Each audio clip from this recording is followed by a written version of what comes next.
A confident black belt instructor at the local dojo noticed a shy little girl quietly practicing in the corner. He saw an easy target for a joke. What started as a careless challenge soon became a moment no one would forget. Beneath her quiet demeanor was a legacy forged in silence and discipline. The hum of fluorescent lights filled Lions Martial Arts Academy. Parents lined the benches. At the far end sat Ara, no older than 10, small for her age, with brown hair and a loose braid and eyes that seemed to take in everything.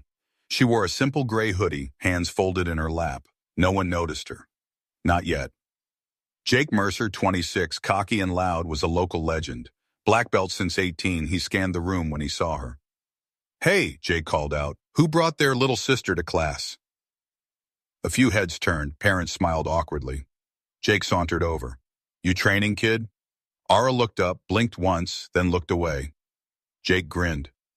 "Tell you what, I'll make it interesting. One light round, me and her." Coach Darren hesitated. "Jake, she's just—" "Come on, coach. It'll be fun." Ara stood quietly and stepped onto the mat without saying a word. No warm-up, no gloves, just barefoot steps in absolute calm. From the corner, an older man looked up from the bleachers. In his hand was an old Navy SEAL trident patch. Next to it, a photo of a woman in combat gear with a child on her shoulders. The same eyes, the same stillness. The timer beeped. Jake stepped in fast, tossing a lazy jab. Ara didn't move. Another jab, faster, still no reaction.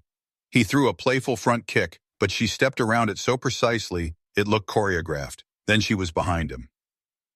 Jake spun, no smirk this time. He threw a real jab now.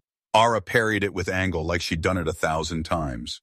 Jake advanced again with a low roundhouse, but she shifted weight, let it pass, and tapped his exposed calcium. "Uff, not hard, just enough to say, I could have swept you." Jake's pride prickled. He feinted, then shot in fast, but Ara dropped her weight, rotated, and locked his wrist mid-strike.